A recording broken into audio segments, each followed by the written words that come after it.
All right, so this is going to be a bad movie review. This is going to be on Flight Risk, directed by Mel Gibson. It came out last year. I decided to do this because I was seeing a lot of reviews where people were like, "This is bad," and then I even saw some people put it on their worst of the year lists for last year. So I was like, "Okay, I guess I'll watch it. It's on HBO Max. I'll check it out."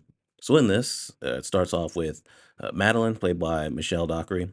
She is part of the U.S. Marshals, and she's going after this guy that's in hiding. Winston, played by Topher Grace.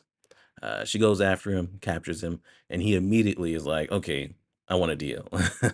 And so he's going to testify against this guy that he's been working for, this big shot that they're going after. I believe his name was Moretti. Some time goes past. I think it was a couple days, and so now they're getting on a plane because they're in Alaska, but they're in like some remote part of Alaska, so they have to get onto a plane, fly to Anchorage, and then fly from Anchorage to, I believe it was Seattle. And so they get on the plane, and they're gonna fly, and Winston is chained up and everything.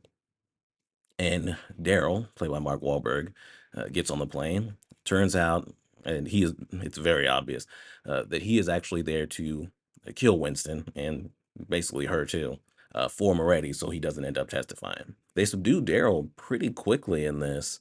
It's mainly Madeline now having to figure out, because neither her or Winston know how to fly a plane, how to still get to Anchorage because now they don't have a pilot. So I do not think this is a good movie. I think it's a badly written movie with bad dialogue. The characters aren't all that great either. There's not really much going on in this. A lot of what's going on is just over the phone, and you don't actually get to see it because the movie primarily is just in the plane. There's definitely issues here. But as far as positives, I think the performances are good. There's not much to this Madeline character, Michelle Dockery's character. Not much to her. She's really bland in most of the movie. But towards the end, when things start to pick up, I think the character gets better, and I think the actress is good.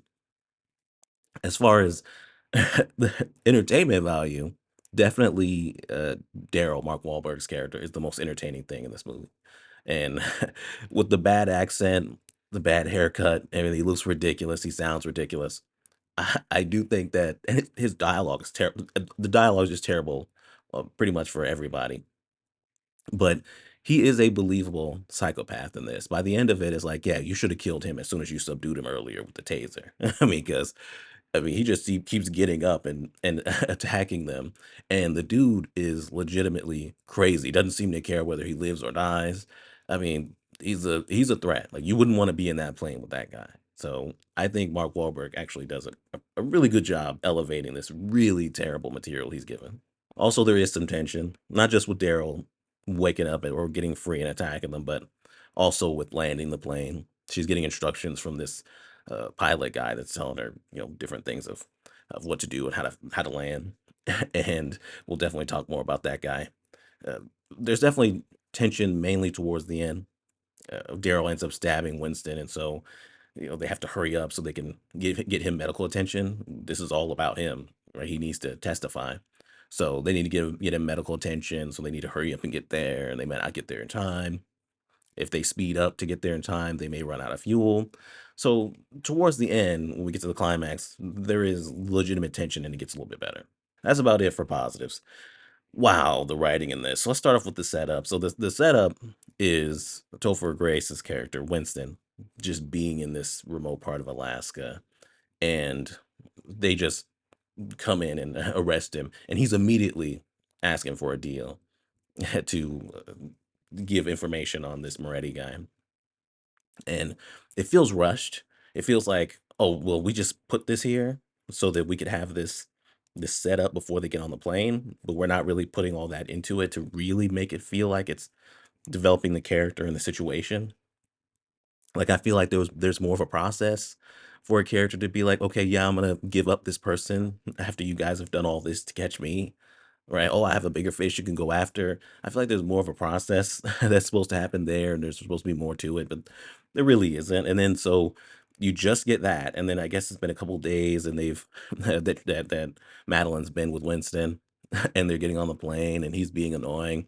I mean, The dialogue is it's just bad, but, Topher Grace is really trying with this dialogue that's supposed to be funny, but never is. I got DDT in my blood. Well, thank you. I'm very uptight and controlling. I'd love to be in a relationship with you so I could completely control. That would work just fine for me. If we were cousins, we'd already be married. He really comes off as just annoying. I mean, really annoying. He keeps saying, "Oh, I pissed myself. I pissed myself." That's Daryl. Mark Wahlberg also says, "Like, oh, I just shit myself." So they that happens a lot in this movie. As far as the comedy, it really feels like it's written by somebody who that doesn't have a sense of humor. Like the comedy just really doesn't work in this. But, you get on the plane and, they're on the plane, they're flying to Anchorage so they can go to this other place. They're already talking about, "Oh, we can't push the court date any further," and stuff like that. It just feels like there's connective tissue that's not there. You haven't fully developed this. But then you get to Daryl.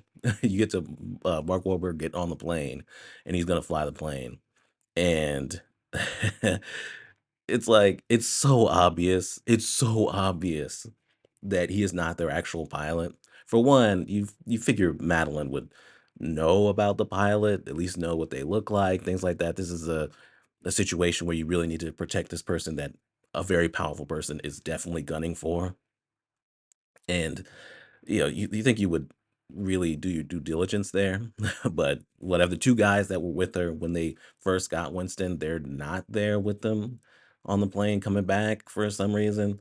Whatever, but this guy Daryl, I mean, the ridiculous accent that is obviously phony. He's got some blood behind his ear, and it's like she points it out. But it's like, okay, maybe you can explain that away, and he does. But then he's got blood on his shirt too, and then at one point, I guess the identification for the person that's supposed to be the pilot falls behind Daryl, like by the seat, and Winston sees it. He's trying to tell Madeline about it, but um, they have their headphones on, so they're talking to each other through that, and they can't hear him.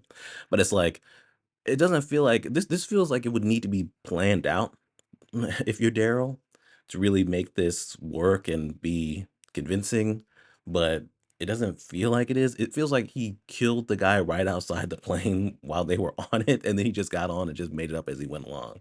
It is so obvious that this guy is not the actual pilot and something else is going on here. Even when he reveals himself, he doesn't kill them right away. He says he wants to have fun with them first, and I'm thinking, what fun are you talking about? And you don't really get to know because they end up, knocking him out. Well, Madeline ends up tasing him. He goes unconscious. That's pretty early on. It doesn't take long after they find out about it. It's just one fight scene between them before he's knocked unconscious. And after that, he's just unconscious or in handcuffs for a majority of the movie after that. And so it really does make it feel like, okay, so you just were just winging this and you're just doing whatever. And then you get his really bad dialogue. Like I already said with Topher Grace's character, him just saying, jokes that are not funny and being overly talkative and obnoxious. But man, Daryl, when he wakes up, man, the lines out of this guy, a lot of it is sexual stuff. I think almost every other line is something sexual, whether he's hitting on Madeline or he's even hitting on Winston. He's telling Madeline, "Hey, you can come back in. We can play hide the hot dog." And but then he also tells Winston, "Hey, come on back here. You want to be the husband or you want to be the wife?" And he's talking about him getting raped in jail and stuff like that. It is endless. It's like, okay, so you didn't really know what to give this character for his dialogue. So you just went to, oh, he's just going to keep saying sexual stuff and acting like he's going to rape Winston. Although I was dreaming that you were nibbling on my nipple, Twiggy. Was that you? Or is that just my imagination? We're the same, you and me. Fuck you. We'll get there. Oh, hell, come on. I haven't even used my safe word yet. Madeline, for whatever reason, I guess is too stupid to use her satellite phone immediately. She tries to use the radio, it doesn't work, and then she has like a eureka moment, like, "Oh wait, I have a satellite phone." So she calls the lady Van Sant, who is the other person in the U.S. Marshals that's her contact. They're really close, and she really vouched for her to get her the whole thing to go after Winston to get her assigned to it because she messed up really bad. And when you find out what she did, it's like, okay, yeah, you really messed up and you probably should have been fired, but whatever.